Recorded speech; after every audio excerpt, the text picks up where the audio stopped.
இன்னைக்கு நம்ம cauliflower gravy தாங்க பண்ணியிருக்கிறோம். சூப்பராக டேஸ்ட்டாக வந்திருக்குங்க.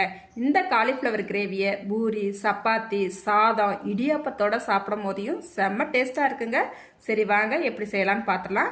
இப்போ ஒரு கடாய் அடுப்பில் வச்சுக்கிட்டு 1 டேபிள் ஸ்பூன் எண்ணெய் சேர்த்துக்கலாம், 2 பிரியாணி இலை சேர்த்துக்கலாம், 1/4 டீஸ்பூனுக்கு பெருஞ்சீரகம் சேர்த்துக்கலாம், சின்ன பட்டை சேர்த்துக்கலாம், 3 கிராம்பு சேர்த்துக்கலாம், 2 ஏலக்காய் சேர்த்துக்கலாம், 1 துண்டு இஞ்சி சேர்த்துக்கலாம், 6 பல் பூண்டு சேர்த்துக்கலாம், 2 மீடியம் சைஸ் பல்லாரி வெங்காயத்தை கட் பண்ணி இதோட சேர்த்துக்கலாம். வெங்காயம் நல்லா கண்ணாடி பதம் நல்லா வெந்து வந்தா பிறகு இது கூடவே 2 தக்காளி பழத்தை சேர்த்துக்கலாம். தக்காளியை நல்லா மசிஞ்சு வர வரைக்கும் நல்லா வதக்கிக்கலாம். அதுக்கப்புறமா 1 கைப்பிடி அளவு முந்திரி கூறுனை நம்ம இப்போ சேர்த்துக்கலாங்க. உங்ககிட்ட முழு முந்திரி பருப்பாக இருந்தால் 7-8 முந்திரி பருப்பு சேர்த்துக்குங்க. நல்லா கலந்து விட்டுட்டு அடுப்பு ஆஃப் பண்ணிட்டு இதை ஆறவும் தண்ணி ஊற்றி ஒரு பேஸ்ட்டாக அடித்து எடுத்துக்கலாம். இப்போ அதே கடாயில் 1 டேபிள் ஸ்பூன் எண்ணெய் விட்டுக்கலாங்க. பாருங்க, காலிஃப்ளவரை இந்த அளவுக்கு நல்லா பெருசு பெருசாக கட் பண்ணி எடுத்துட்டு நல்லா கொதிக்கிற தண்ணியில் கொஞ்சமாக மஞ்சத்தூள் சேர்த்துட்டு 1 நிமிஷம் மட்டும் அந்த கொதிக்கிற தண்ணியில் காலிஃப்ளவரை சேர்த்துட்டு நல்லா தண்ணியெல்லாம் வடிகட்டிட்டு எடுத்து வச்சிருக்கிறேன். இப்போ இந்த காலிஃப்ளவரை நம்ம ஃப்ரை பண்ணி எடுத்துக்கிற போகிறோம். இப்போ இந்த காலிஃப்ளவரை கடாய்க்கு மாற்றிக்கலாம். மாற்றிட்டு இந்த காலிஃப்ளவருக்கு தேவையான அளவு உப்பு சேர்த்துக்கலாம்.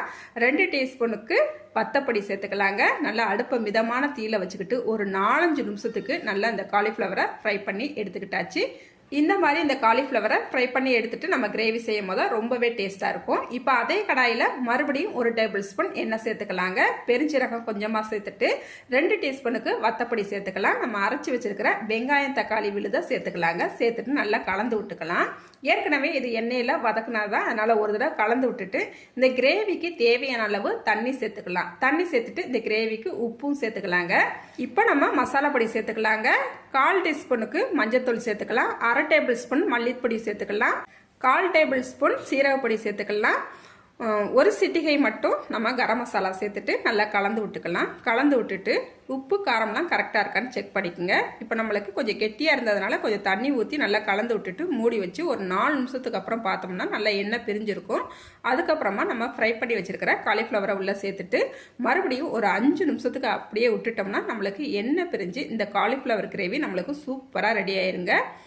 இப்போ இந்த கிரேவிக்கு பொடிசாக கட் பண்ணிய மல்லி இலையை சேர்த்துட்டு அடுப்பை ஆஃப் பண்ணிடலாங்க. இந்த கிரேவி நம்மளுக்கு சாப்பிட்றதுக்கு அவ்வளோ டேஸ்ட்டாக இருக்குங்க. சப்பாத்தி, பூரி, சாதம், இடியாப்பத்தோடையும் சாப்பிடும் போது அவ்வளோ டேஸ்ட்டாக இருக்குங்க. மிஸ் பண்ணாமல் நீங்களும் இந்த காலிஃப்ளவர் கிரேவியை ஒரு முறை ட்ரை பண்ணி பாருங்கள். ட்ரை பண்ணிட்டே அப்படி இருந்துச்சுன்னா மறக்காமல் கமெண்ட்டில் சொல்லுங்கள். அடுத்த ஒரு வீடியோவில் பார்க்கலாங்க. பாய்.